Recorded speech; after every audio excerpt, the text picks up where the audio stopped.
والسلام على رسولنا محمد وعلى آله وأصحابه أجمعين. أما بعد. Esselamu Aleyküm ve Rahmetullahi ve Berekatuhu. Saygılı cemaat, bugünkü vaazımız İslam'da birlik hakkında olacak.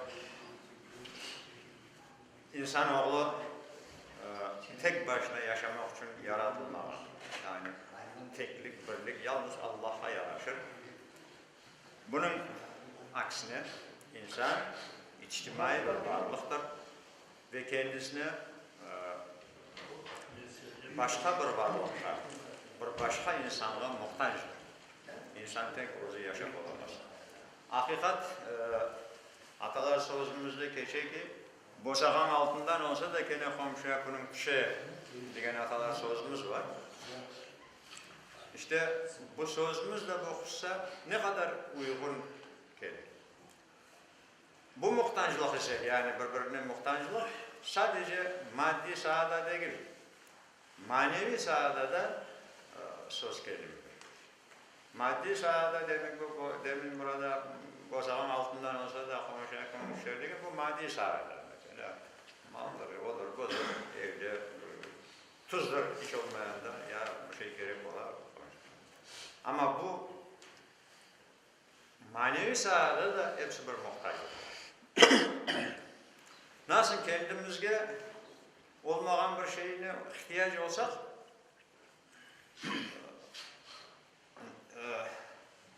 sevgi, muhabbetlik, dostluk veya bunun gibi manevi sahalarda da ihtiyacımız var. Yani para, mal değil de sevgi, muhabbetlik, dostluk ve buna benzeyenler, bunlar manevi ihtiyaçlardır. Yüce Rabbimiz insanoğlunu sadece bir Adem Aleyhisselam'dan meydana getirdi. Adem'le beraber de Havva'mızı yaratıp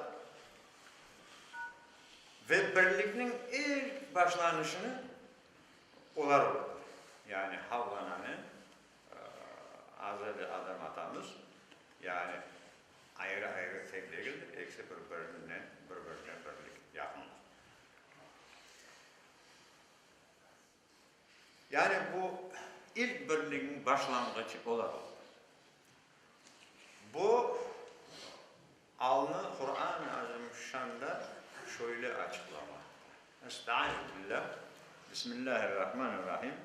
Ya eyyühen nasu inna halaknakum min zekarin ve unsa ve cealnakum şuaban ve gabaile lita'arafu inna kerramallahu indallahi tekakum innallaha alimun habir. Sadakallahu alim. Ey insanlar! Şüphe yok ki biz sizni bir erkek ve bir kadından yarattık. Ve birbirinizi tanımanız için sizni kabile, ırklarla ayırdık.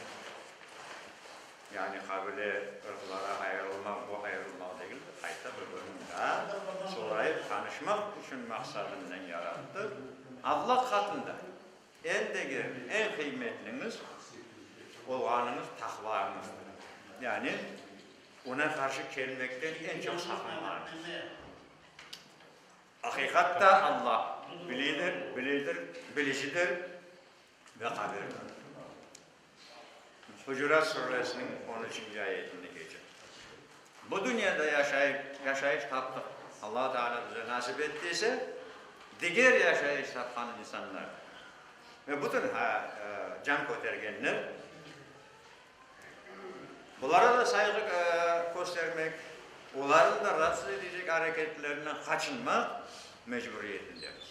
Yani bu dünyada bize Allah Teala ömür verdi mi, diğer bizden başka yaratıklara bizlerin de boynumuza borç, onlarla saygı göstermek, onları hürmet. İslam dininde kendi bağları arasında manevi bir kardeşlik olay.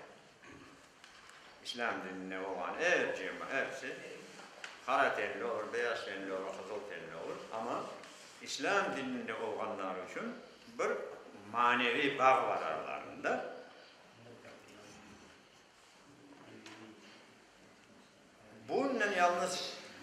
kendisine kalmaganlar. Manevi bağ var da bundan başka da aynı bir toplum içinde yaşayanlar. Bir köyde, bir şehirde, bir rayonda yaşayan ve kendi dinine inanmayan, başka dinlerde olan insanların arasında da hakkını bozmasını yasaklayanlar. Yani Hristiyan olabilir, Yahudi olabilir, başka olabilir. Onların da rahatsız edici şeylerini İslam dini izin verir. İslam dini birlik ve beraberlikte çok büyük emniyet verir. Getirilgen esasların hepsi cemiyet için faydalıdır. Çünkü bir din düşmanlık etse cemiyet de bol. Onun için İslam dini öyle bir din ki yani hep cemiyetlerin arasında bağışıklık, beraberlik olmazdır.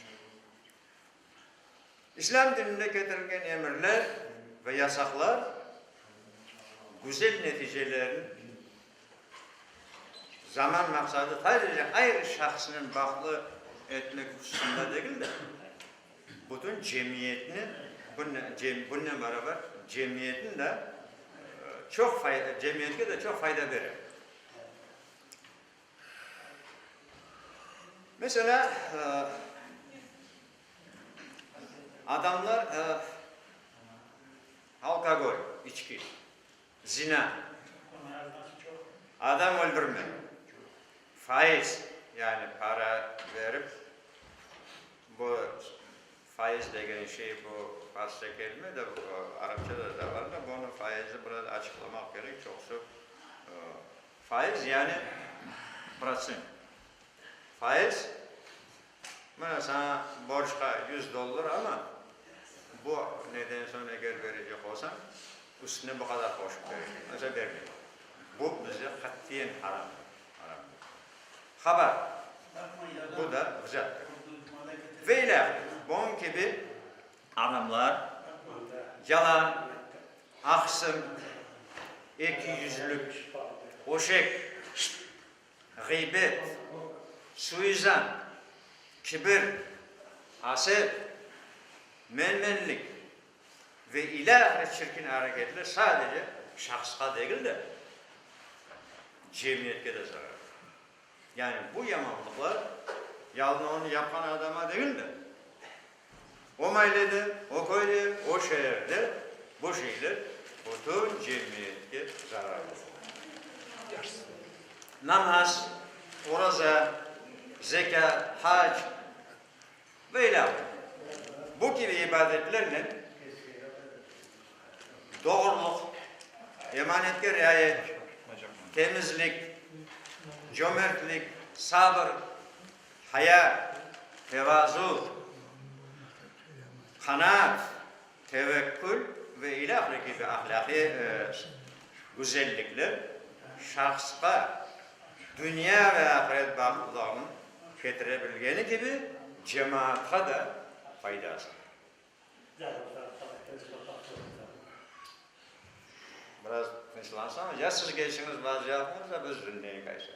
Olar geçsinler. Beraber yaşadığımız çok insan toplumunda. Evvelde bir Korantağa geldik mesela. Bu sebepten bir Korantada birliğimiz. Ayttim ki Adem Atanın Havana'mız bir Korantağa bir birlik. Bu sebepten ayrıca eğer evliysek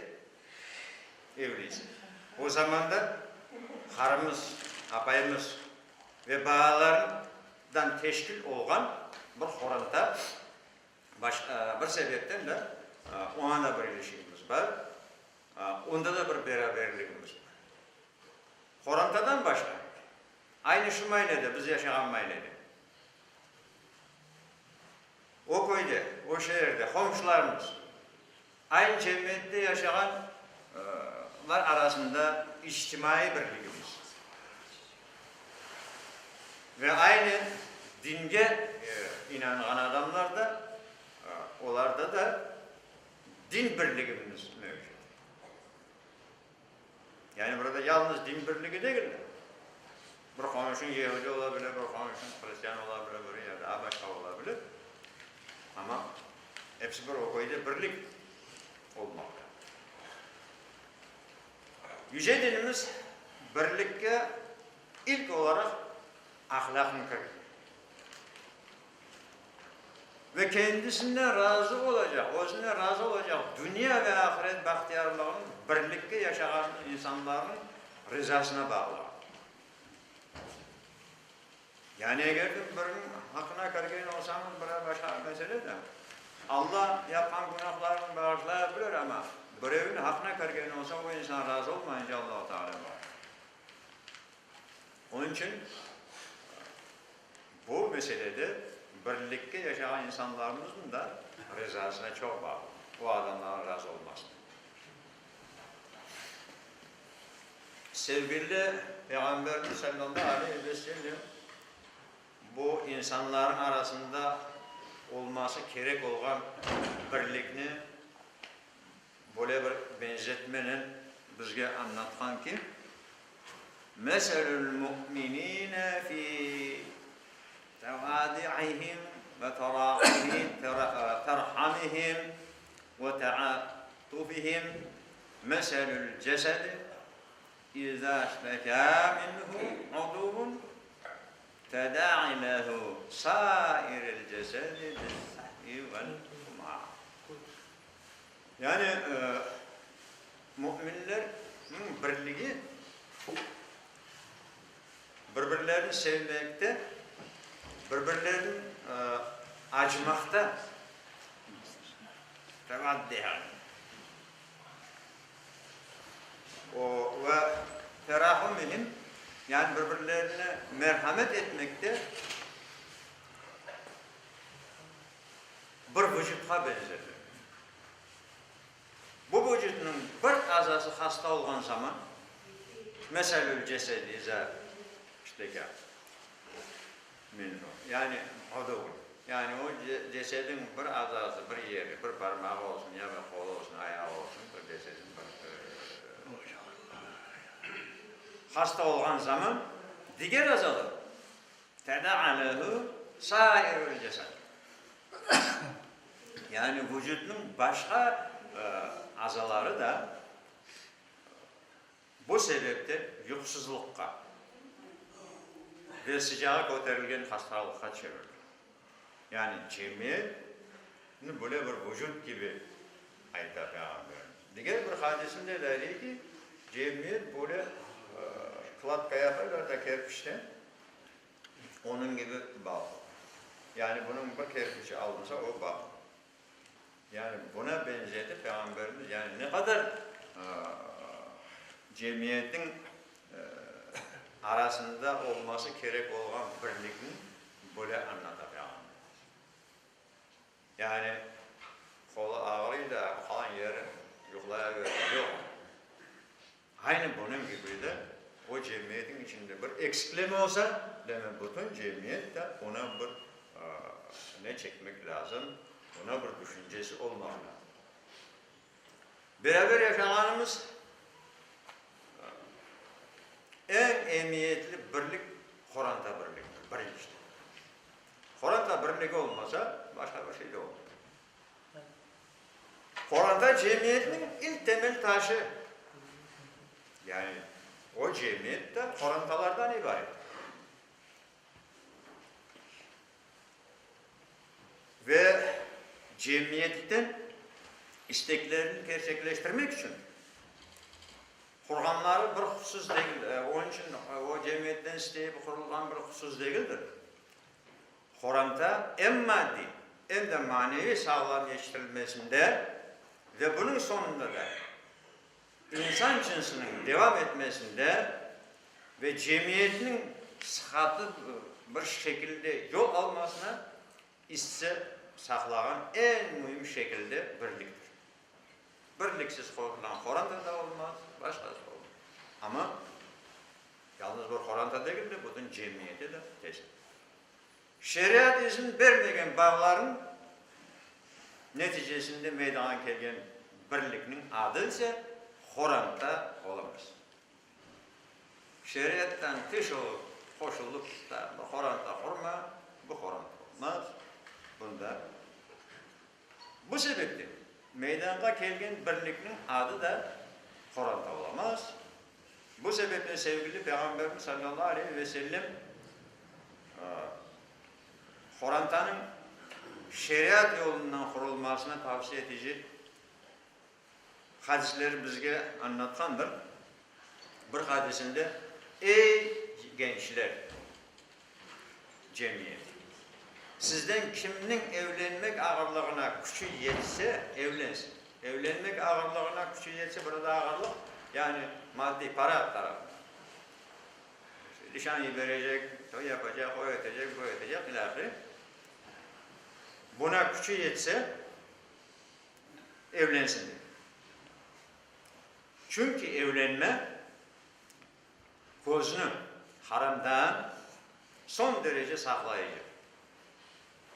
Çünkü evli olsa ailene kadına, ailene kıza bakmaz.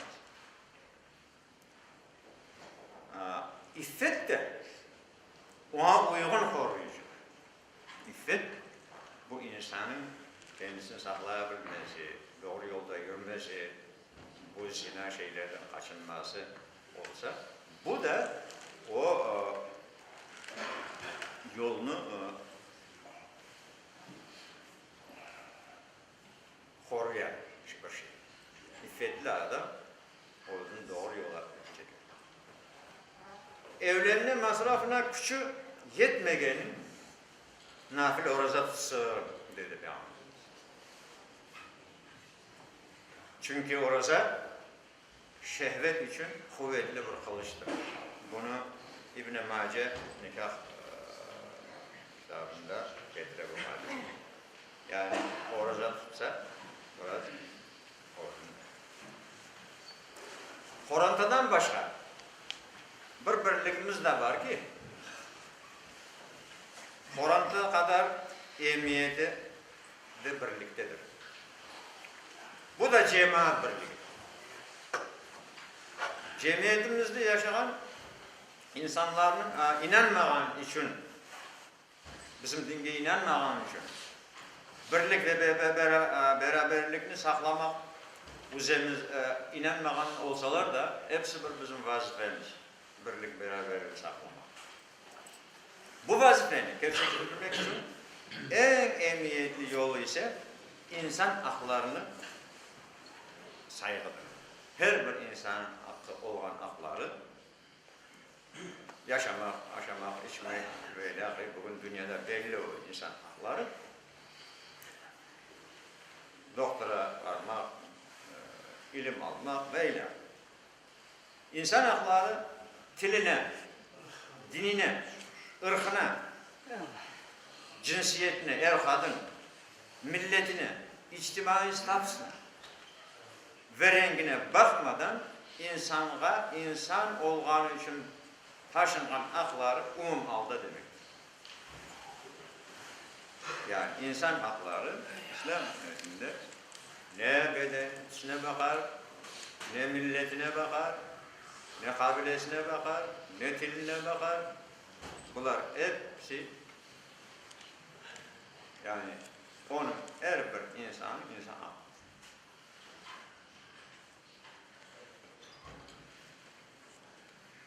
Bütün canlıların elde etken en temel hakların başına yaşama, o hakların başında yaşama hakkı gelmek. En birinci yaşama hakkı.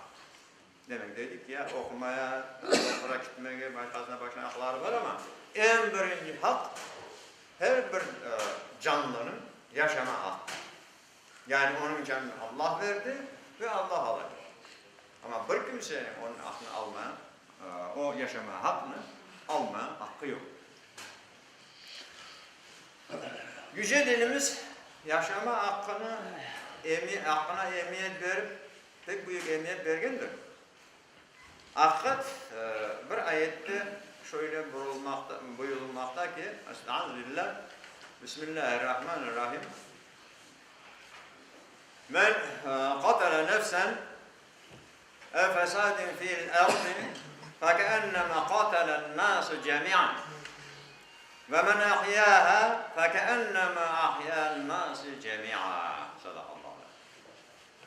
Allah Teala Maide suresinin 32. ayetinde buyuruyor ki kim bir canlı ya da yeryüzünde bozgunculuk çıkarmaya karşılık olmayan, yani haksız yerde,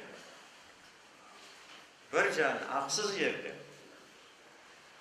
kıysa, öldürse, bütün insanların öldürgen gibi olur. Maide suresinin 5. ayetinde. Eğer kim bir canlı kurtarsa, bütün insanları kurtaran gibi olur. Allah-u Teala buyuruyor. Yani bir canlı tehlikeden, neden kurtarsa, bütün dünyadaki insanları kurtaran sevabı var. Allah-u Teala açık aydın Maide suresinin 32. ayetinde bize açıklamak. Dikkat etmesi gerek olan haklardan biri de din hak. Haysi dinle inansa inansın, haysi farklı fikirler olsa olsun, hiçbir insan inanan dinden başka dine geçmeye zorlanmaz. Özümüzde de atalar sözü var ki, zorakine Allah'a yaramaz. Çünkü bir adamı zorlar, dinge geçirip, korkudan geçirip olmaz. Dinge, Peygamberimiz bir hadisinde, din nasihatıdır, ya nasihat dinin aslıdır, buraya halifetkin nasihat. Yani o insana veya kendi özünün hareketlerini, özünü yapan amellerinle başkasına ibret olarak o başka dindekini beyan çekebilir. Burada bir hadisi aklınıza hatırlatıp geçeyim ki Peygamberimizin bir Yahudi komşusu var. Eğer bunu evde süpürüp neydi, musurların, nelerin, çöplüklerini gelir Peygamberimizin kapısının üstüne koyar. Günlerden bir gün çöplük yok. Bir gün ilk gün Peygamberimiz ne oldu ya bu komşuya bir şey oldu mekende kırıp sonrası hastalanmış ekence Yahudi komşusu. Ne geldin desem böyle evin getirelim bugün çöplük yok dedi. Bunu nedir? İslam'ın kabul. İslam'ın ne kadar nedir? Onun için biz kimlerde İslam'ın deyip de özümüz öyle yaramayıp uymayan işler yapıp kayda dini çağıracak yerine dinden soğutmak ihtimal. Ve zorlamak da yok. Kur'an-ı Kerim bu hususunu bizge böyle hatırladı. Allah sizinle din uğrunda cenkleşmegenler ve sizni yurtlarınızdan çıkarmaganlar onlara iyilik yapılmasını ve onlara adil davranmanızı yasaklamaz. Çünkü Allah adaletli olanlarını sever. Yani size onlar bir karşılık yapmadıysa, dininizi kütmeniz demediyse, ya yurtunuzdan çıkarmadıysa, evinizden sorup çıkarmadıysa, demek onlara güzel davranmada bir türlü yasak yoktur. Ama Allah gene adaletlileri sever. Yani adaletle, burada adaletlerini sever diye, yani adil olmak. Adil, doğru olmak. Hak bilmek, tefsirlerde din hususunda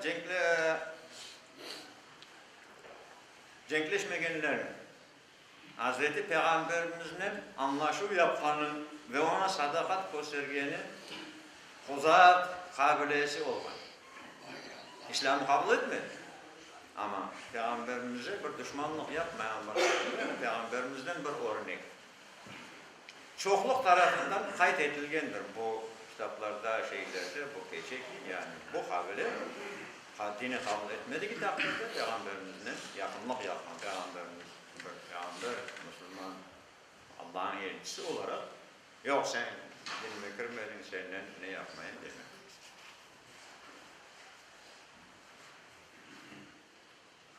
Bazılarına göre bunlar Mekke'de iman etken fakat icret etmeyenler ya da kadınlar ve bağlar deyip aytıp geçilir.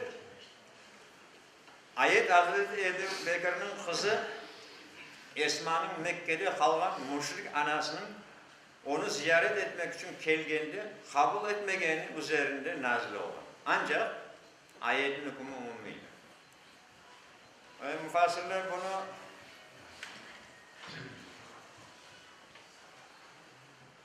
böyle gösterir. Yani bu Hazreti Esma'nın Mekke'de kalan anası müşrik olarak onu ziyaret etkenle koymağın için bu ayet onu değil ki yani o size bir cenk yapmadı, bir şey yapmadı, onun anası demek onu kabul etmek gerek.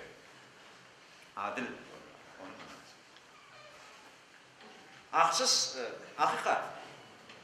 Sevgili Peygamberimiz bir zaman zorla insanların İslam'a çağırmadı, onun için de gayret yapmadı ve yüce ecdatlarımız da hiçbir zaman insanların dinleri sebebinden baskı yapmadı. Kanlar devri olsun, ondan sonra olsun. Aynı cemiyette yaşadığımız insanlara karşı haset, kin, düşmanlık gibi dinimizin yasaklanan çirkin hareketleri bir tarafa taşlap, merhamet, şefkat, muhabbet, dostluk gibi güzel hareketlerin yaşamamızın, bizim yaşamamızın bir bölümü, bir parçası haline gelir.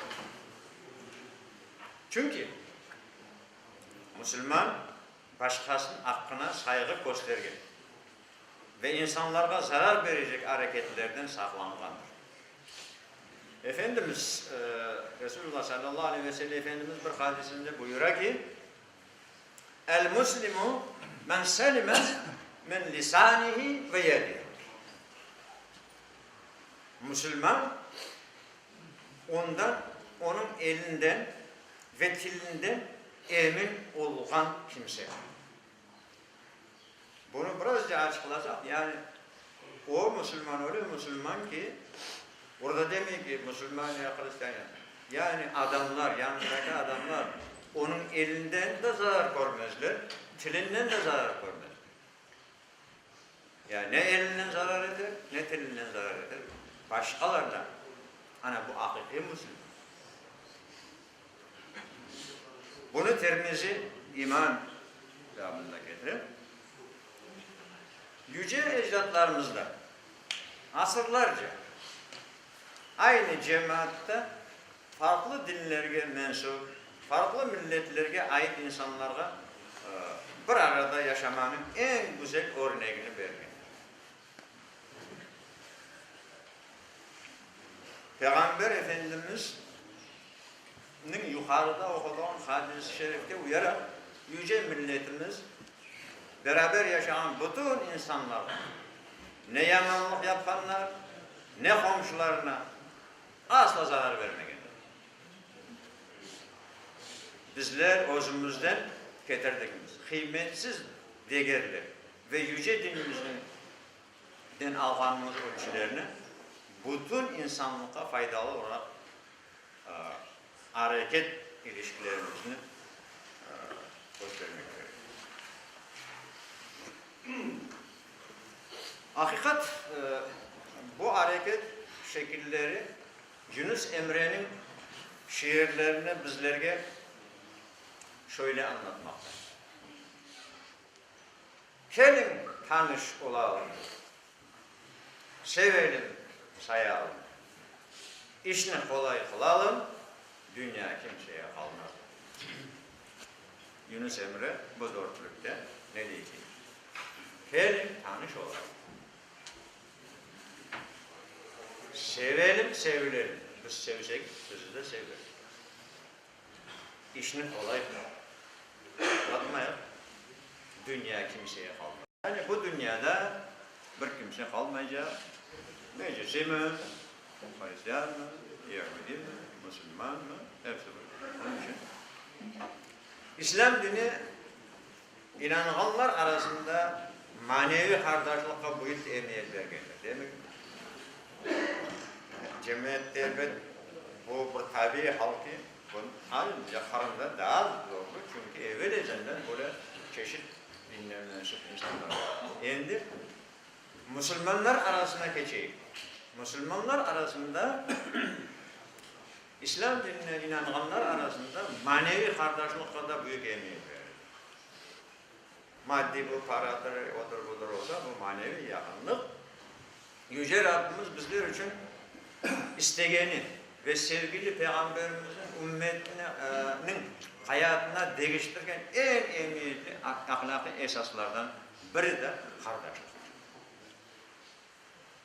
Allah-u Teala istegeni ve Peygamberimizin bu halkımıza, milletimize öğrettiğini, onu dünyaya çıkarganı bu esasların en esası bu kardeşlik. Sadece kan bağının değil de inananlar birbirlerine gönül bağının dostlaşkan. Peygamberimiz muhacirlerden Medine'ye gelgen son onları birbirlerine kardeşi. Yani burada onların bir kabile yakınlığı veya bir başka kardeşlik yakınlığı yok idi. Lakin ular bir dine inanganlar için kadev olsa bir kadevin Mekke'den gelen muhacire verdi, senin olsun. Bahçesi, kurma bağı var, bahçesi var, bahçanın yazını koyup verdi. Yani bu din yakınlığı.